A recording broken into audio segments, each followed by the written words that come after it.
Hello students and friends, मैं सचिन कुमार आपका BSS academy में एक बार फिर से स्वागत करता हूं। फ्रेंड्स, कुछ स्टूडेंट्स के एक या दो हफ्ते से लगातार सजेस्ट को लेकर बड़े डाउट आ रहे हैं, है ना। तो आने भी चाहिए सजेस्ट को लेकर डाउट, क्योंकि सजेस्ट एक वर्ब है ही ऐसा जो इम्पॉर्टेंट भी है और इसके जो रूल्स हैं थोड़े टफ माने जाते हैं, लेकिन चिंता की बात नहीं है, बहुत ही सिंपल हो जाएंगे ना। तो चलिए स्टार्ट करते हैं सजेस्ट के बारे में आज पूरा का पूरा डिटेल। इसको पढ़ने के बाद, इसको समझने के बाद आपका सजेस्ट का डाउट कभी गलत नहीं होगा, है ना। इसलिए इस वीडियो को अंत तक ज़रूर देखें, जिससे आपको सारा का सारा समझ में आ जाए, है ना। तो चलिए स्टार्ट करते हैं। What is suggest? सजेस्ट एक वर्ब है। सजेस्ट एक वर्ब है जो कैसा वर्ब है? Suggest is one of the verbs which don't take any indirect object with them directly connected. ये बहुत ही इंपॉर्टेंट पॉइंट है। यानी सजेस्ट उन सभी वर्ब्स में से एक है जो अपने बाद इनडायरेक्ट ऑब्जेक्ट सीधे तौर पर नहीं लेते। अगर लेंगे तो प्रीपोजिशन टू के साथ जरूर जुड़ा होगा वो, है ना, जो आगे मैंने बता रखा है। तो कौन से वर्ब हैं ऐसे? जैसे सजेस्ट है, एक्सप्लेन, इसकी भी इम्पॉर्टेंट है, ये भी एरर आ चुका है इसका एग्जाम में ना। Describe, demonstrate, report. गाइस, ये सारे के सारे वर्ब ऐसे हैं जो अपने बाद इनडायरेक्ट ऑब्जेक्ट का मतलब कोई लिविंग चीज, है ना। इनडायरेक्ट ऑब्जेक्ट का मतलब कोई लिविंग, ही है, शी है, इनके ऑब्जेक्टिव केस। ये कोई भी इनके साथ सीधे सीधे नहीं आ सकता। अगर आएगा तो प्रीपोजिशन टू के साथ आएगा, उसकी भी कुछ शर्तें हैं, है ना। तो आपको क्लियर हो गया कि एक्सप्लेन के साथ, डिस्क्राइब के साथ, डेमोन्स्ट्रेट के साथ, रिपोर्ट के साथ जैसे कोई इनडायरेक्ट ऑब्जेक्ट नहीं आ सकता, ऐसे ही सजेस्ट के साथ भी, ये सजेस्ट है ना, सजेस्ट के साथ भी कोई इनडायरेक्ट ऑब्जेक्ट नहीं आ सकता। क्लियर है? एग्जाम्पल देखते हैं। Explain, describe, demonstrate, suggest plus indirect object. देखिए मैंने मेंशन भी कर रखा है, मी है, हिम है, यू है, दैम है, हर है, ये सारे के सारे एक ऐसे ऑब्जेक्ट हैं इनडायरेक्ट, क्योंकि इंसान से रिलेटेड है ना। लिविंग चीज, लिविंग ऑब्जेक्ट इनडायरेक्ट ऑब्जेक्ट कहलाता है, और नॉन लिविंग चीज डायरेक्ट ऑब्जेक्ट कहलाता है। इनके साथ सीधे सीधे, देखिए इनके साथ ये सीधे कनेक्टेड है ना, टू वगैरह तो कुछ नहीं है, तो इसलिए इसको यूज करना कैसा है? गलत है ना। लेकिन एक्सप्लेन, डिस्क्राइब, सजेस्ट एटसेट्रा, ये ऊपर वाली वर्ब है सारी। डायरेक्ट ऑब्जेक्ट जैसे कोई मैटर है, पॉइंट है, एग्जाम है, यानी नॉन लिविंग ऑब्जेक्ट अगर होगा जिसको डायरेक्ट ऑब्जेक्ट बोला जाता है, वो उसके साथ सीधे सीधे टच में होगा, क्योंकि ये ट्रांजिटिव वर्ब्स हैं और अपने ऑब्जेक्ट को जिस पे वर्क करना है वो भी non living object, it is also known as direct object, उसको साथ में लेके चलते हैं, है ना। जैसे if there is indirect object we must connect it with these verbs by using preposition। अभी मैंने बता ही दिया आपको वैसे तो, कि अगर कोई indirect object जोड़ना है तो सीधे सीधे इसके साथ क्या लगाना पड़ेगा? preposition to। देखिए पहले आप इनको समझिए, इनको, है ना। देखिए एक्सप्लेन था, डिस्क्राइब था, सजेस्ट था, इनके साथ ये कैसे ऑब्जेक्ट हैं? लिविंग ऑब्जेक्ट हैं, इनडायरेक्ट ऑब्जेक्ट। तो इनडायरेक्ट ऑब्जेक्ट सीधे टच में नहीं आ सकता, इसलिए सारे के सारे क्या हैं? ये गलत हैं। लेकिन एक्सप्लेन है, डिस्क्राइब है, सजेस्ट है, इनके बाद ये इनडायरेक्ट ऑब्जेक्ट है, तो जुड़ा हुआ है, लेकिन किससे जुड़ा है? प्रीपोजिशन टू से। यानी अगर कोई इनडायरेक्ट जुड़ेगा तो इनके बाद प्रीपोजिशन टू से जुड़ेगा। जहां भी आपने पढ़ लिया है कि एक्सप्लेन हिम, जो कि एरर में आ चुका है, कहीं ने गलत आंसर भी दे रखा है उसका, डिस्क्राइब हिम, डिस्क्राइब मी, सब गलत है। प्रीपोजिशन टू से ही इनडायरेक्ट ऑब्जेक्ट जुड़ता है ना। नेक्स्ट एग्जाम्पल पर चलते हैं, इससे आपको और ज़्यादा क्लियर हो जाएगा। ही explained the procedure. It's explain verb है, ऊपर लिस्ट में से एक वर्ब है। प्रोसीजर क्या है? प्रोसीजर डायरेक्ट ऑब्जेक्ट है या इनडायरेक्ट ऑब्जेक्ट है? नॉन लिविंग है ना, तो कैसा ऑब्जेक्ट हुआ? Direct object. ये कैसा ऑब्जेक्ट हुआ? Direct object. अगर डायरेक्ट ऑब्जेक्ट है तो ये बिल्कुल ही इसके पास में आएगा, यानी सेंटेंस क्या है? एकदम सेंटेंस क्या है? करेक्ट है ना। अब यहाँ पे क्या है? देखिए एक्सप्लेन मी, ये मी क्या है? आय का ऑब्जेक्टिव केस है, इनडायरेक्ट ऑब्जेक्ट है। इसके बाद क्या दे रखा है इन्होंने? Direct object. तो ये कभी पॉसिबल ही नहीं है। एक्सप्लेन, डिस्क्राइब, रिपोर्ट, मेंशन, कई सारे ऐसे वर्ब हैं, बहुत सारे हैं, बस प्रीपोजिशन अलग अलग यूज होता है उसके साथ। तो आज मैंने टू वाले कॉमन लिए हैं ना। इनके साथ अगर कोई इनडायरेक्ट ऑब्जेक्ट जुड़ेगा तो प्रीपोजिशन टू जरूर लगेगा, प्रीपोजिशन टू जरूर लगेगा, है ना, अदरवाइज ये गलत हो जाएगा। यानी इसीलिए ये क्या है, गलत है। एक्सप्लेन मी द प्रोसीजर, ये गलत है। अब देखिए हमने क्या किया, एक्सप्लेन के बाद हमने डायरेक्ट ऑब्जेक्ट, क्योंकि सीधे टच में आ सकता है, बिल्कुल सही बात है, तो हमने पहले वो ले लिया और इस इनडायरेक्ट ऑब्जेक्ट को प्रीपोजिशन टू से जोड़ दिया, है ना। इनडायरेक्ट ऑब्जेक्ट को प्रीपोजिशन टू से जोड़ दिया। ऐसे ही देखिए सजेस्ट के बाद क्या दे रखा है, इनडायरेक्ट ऑब्जेक्ट, जो कि गलत है।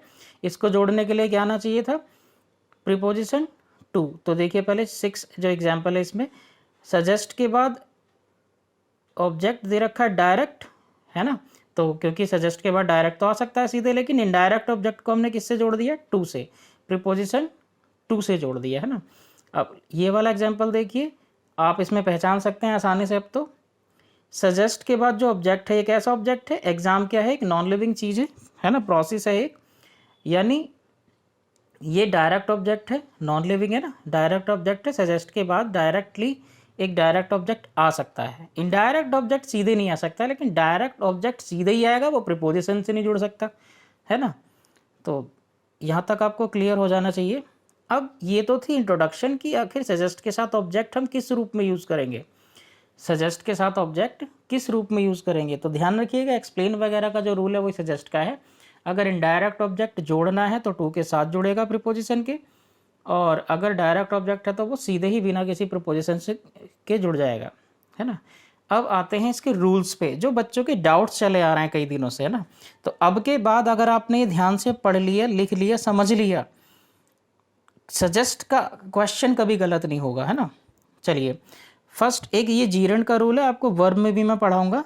कुछ वर्ब्स ऐसे होते हैं जो अपने साथ सीधे जीरण लेते हैं। कैसे होते हैं वर्ब, अपने साथ जीरण लेते हैं, जैसे अवॉइड है ना, डेसिस्ट है, रेसिस्ट है, हेट है, डिसलाइक है, ऐसे ही सजेस्ट है ना, ऐसे ही क्या है, सजेस्ट है। सजेस्ट के अगर तुरंत बाद वर्ब आएगा तो किस में आएगा, हमेशा जीरण फॉर्म में, कभी फुल इन्फिनिटिव फॉर्म में नहीं आ सकता। सजेस्ट के साथ सीधे सीधे अगर वर्ब दे दिया जाए तो वो फुल इन्फिनिटिव नहीं हो सकता, क्या होगा, वो जीरण। एग्जाम्पल देख सकते हैं, सजेस्ट के साथ टच में क्या है, सीधे फुल इन्फिनिटिव, जो कि गलत है, इसलिए हमने इसको पलट के किस में कर दिया, जीरण में, यानी ये वाला सही था, है ना। नेक्स्ट जो यूज है सजेस्ट के साथ, है ना, अभी मैंने बताया ना ऊपर कि अगर इनडायरेक्ट ऑब्जेक्ट होगा तो उस किससे जुड़ा होगा, वो प्रीपोजिशन टू से, ये तो सही बात है। लेकिन अगर सजेस्ट के बाद जीरण दे रखा है तो उसके पहले कोई भी ऑब्जेक्ट पॉसिबल नहीं है, जैसा कि यहाँ पे दे रखा है, देखिए ये जीरण दे रखा है ना, सजेस्ट के तो तुरंत बाद एक वर्ब के, ये वर्ब के रूप में जीरण आएगा। वर्ब होता है ना, नाउन का काम करता है। अब ये जीरण खुद ही नाउन है तो एक और ऑब्जेक्ट की ज़रूरत नहीं है। इसलिए अगर सजेस्ट के बाद जीरण दे रखा है तो कोई भी किसी तरह का ऑब्जेक्ट बीच में नहीं आ सकता, बिल्कुल नहीं आ सकता, गलत हो जाएगा, है ना। अब इसको ठीक कैसे कर सकते हैं, सजेस्ट टू, ये मैंने बता रखा है ना, टू के साथ प्रीपोजिशन टू के साथ इनडायरेक्ट ऑब्जेक्ट जोड़ सकते हैं। उसके बाद फुल इन्फिनिटिव से काम चला सकते हैं, जो कि लेस कॉमन है, यानी कम यूज़ में होता है, लेकिन एग्जाम में पूछा गया है तो मुझे बताना ज़रूरी है क्योंकि ये सही है ना। अब सजेस्ट के बाद हमने अगर ऑब्जेक्ट टू से जोड़ दिया तो हम जीरण का यूज़ नहीं कर सकते, किसका यूज़ करेंगे, फुल इन्फिनिटिव का, है ना गाइस। तो ध्यान रखिएगा किसका यूज़ करेंगे हम, फुल इन्फिनिटिव का, इसको ज़रूर याद रखिए। एग्जाम्पल में चलते हैं, he suggested me to apply for the post, ये गलत है। देखिए सजेस्ट के बाद ये कैसा ऑब्जेक्ट है, इनडायरेक्ट ऑब्जेक्ट, सीधे सीधे तो आ ही नहीं सकता है, इसलिए गलत है। He suggested to me to apply for the post, अब यहाँ पे देखिए सजेस्ट के साथ हमने फुल इन्फिनिटिव, सॉरी, जो इनडायरेक्ट ऑब्जेक्ट था वो किससे जोड़ दिया हमने, प्रीपोजिशन टू से, लेकिन जीरण नहीं आ सकता। अब यहाँ पे क्या आना चाहिए, फुल इन्फिनिटिव, है ना। ये भी बहुत लेस कॉमन है, मैंने बता दिया आपको पहले ही। इसका दूसरा रूप, इसका जो दूसरा रूप है जो इनडायरेक्ट में आपको ज़्यादा देखने को मिलता होगा और एग्जाम में भी ज़्यादातर इसी रूप में यूज़ होता है, ही सजेस्टेड। अब इसको किससे जोड़ दिया हमने, इनडायरेक्ट ऑब्जेक्ट को प्रीपोजिशन टू से, यानी इनडायरेक्ट ऑब्जेक्ट जुड़ा हुआ है इससे, तो दैट क्लोज प्रीफर करते हैं, है ना, ज़्यादा जो यूज़ है इसलिए प्रीफरेबल भी है, दैट यूज़ करते हैं, दैट प्लस सब्जेक्ट और शुड के साथ वर्ब का फर्स्ट फॉर्म, यानी बेयर इन्फिनिटिव वाला फॉर्म, है ना। अब एग्ज़ाम में क्वेश्चन आया हुआ है, देखिए एग्ज़ाम में क्वेश्चन आया हुआ है, इसी को लेके बच्चों को डाउट था, ये कई स्टूडेंट्स का डाउट था, और ये क्वेश्चन ही बैंक में भी है, एसएससी स्टेनो में भी आया है, इसलिए ध्यान से समझ लें। इसमें जो ये अंडरलाइन पार्ट है ना, ये हाईलाइटेड जो पार्ट है ब्लू में, इसको हमें इम्प्रूव करना है। अब आप चेक कैसे करेंगे, देखिए सजेस्ट के बाद टू के साथ इनडायरेक्ट ऑब्जेक्ट जुड़ा है, बिल्कुल जुड़ा है।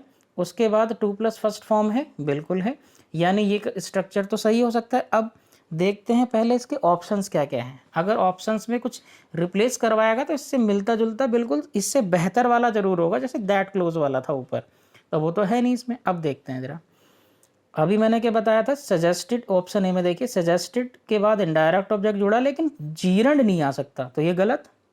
सजेस्ट के बाद किसी भी कीमत पे डायरेक्टली टच में नहीं आ सकता इनडायरेक्ट ऑब्जेक्ट सीधे सीधे, ये भी गलत। अब यहाँ पे भी वही कहानी है, सजेस्ट के साथ सीधे सीधे, यानी इसका आंसर क्या होगा, नो इम्प्रूवमेंट। अगर यहाँ सी ऑप्शन में ये इस तरह का दे देता, that I should apply post वाला ना, तो इस तरह का फिर इन दोनों में चॉइस हमारी हो जाती, शुड वाले को ही हम प्रीफर करते, है ना। इसका आंसर क्या हुआ फिर, सी। नेक्स्ट पे चलते हैं। नेक्स्ट रूल देखिए, we can use first point subject plus suggest plus that clause. अभी मैंने बता ही दिया है ऊपर, देखिए सब्जेक्ट प्लस सजेस्ट के बाद हम पूरा दैट क्लोज यूज़ कर सकते हैं, और दैट क्लोज के साथ हम क्या क्या यूज़ कर सकते हैं वो मैंने बता दिया है। या तो दैट क्लोज का मतलब है सब्जेक्ट तो उसमें आएगा, इसलिए ब्रैकेट में लिखा है ये वाला ना। दैट क्लोज के बाद या तो बेयर इन्फिनिटिव, या प्रेजेंट सिंपल, या पास्ट सिंपल, या शुड के साथ वर्ब का फर्स्ट फॉर्म। लेकिन मोर कॉमन फॉर्म कौन सा आता है, शुड के साथ वर्ब का फर्स्ट फॉर्म, इसलिए आपको ज़्यादातर यही वाला मिलता है देखने को। दूसरा क्या हो सकता है, ये किससे जुड़ा होगा, ऑब्जेक्ट होगा कोई इनडायरेक्ट, है ना, टू से जुड़ा होगा। उसके बाद हम सीधे किसका यूज़ कर सकते हैं, दैट क्लोज का। इसमें भी हम कौन सा ज़्यादा यूज़ करते हैं, शुड प्लस वर्ब का फर्स्ट फॉर्म, है ना। एग्जाम्पल से आपको ज़्यादा क्लियर हो जाएगा। ही सजेस्टेड या ही सजेस्ट्स दैट। अब देखिए दैट क्लोज में हम चाहे तो प्रेजेंट सिंपल यूज़ कर सकते हैं, चाहे पास्ट सिंपल यूज़ कर सकते हैं, जैसा कि ऊपर मेंशन है, या बेयर इन्फिनिटिव भी यूज़ करते हैं। इसको सब्जेक्टिव मोड भी बोलते हैं, ना। सेकंड एग्जांपल, ही सजेस्टेड या सजेस्ट दैट, ये कौन सा क्लोज है, शुड वाला, है ना। दैट प्लस शुड क्लोज, तो शुड के साथ क्या है, वर्ब का फर्स्ट फॉर्म बेयर इन्फिनिटिव, और ये ज़्यादा कॉमन है, मैंने बताया ना कि शुड वाला जो फॉर्म है वो ज़्यादा चलन में है। लास्ट एग्जाम्पल, ही सजेस्टेड या suggests to me that I should get a job, यानी यहाँ पे अगर इनडायरेक्ट ऑब्जेक्ट भी है टू से जुड़ा हुआ, तब भी हम शुड क्लोज को यूज़ कर सकते हैं, इसमें कोई भी आपत्ति बिल्कुल भी नहीं है ना। तो ये जो है बहुत ही इम्पॉर्टेंट रूल थे, इसको आप ज़रूर ध्यान रखिएगा, बहुत ही ज़्यादा इम्पॉर्टेंट थे। और एक चीज़ और ध्यान रखिएगा, ये जो है ना बेयर इन्फिनिटिव, अगर ये ऑप्शन में शुड वाला क्लोज नहीं है, ये वाला है ना, अगर ऑप्शन में शुड वाला क्लोज नहीं है तो हम बेयर इन्फिनिटिव को लगा सकते हैं। ये अमेरिकन इंग्लिश में यूज़ होता है, लेकिन मेनली ब्रिटिश में नहीं है, ये अमेरिकन इंग्लिश का यूज़ है ना। तो गाइस इसको नोट ज़रूर कर लीजिए, और कहीं से भी एग्जाम्पल्स मिल जाएं उसकी प्रैक्टिस कीजिए, है ना, ताकि आपको सब कुछ बढ़िया से क्लियर हो जाए। अगर कोई डाउट है इससे रिगार्डिंग तो हमें कमेंट बॉक्स में कमेंट ज़रूर करें। तब तक के लिए stay home, stay safe, take care.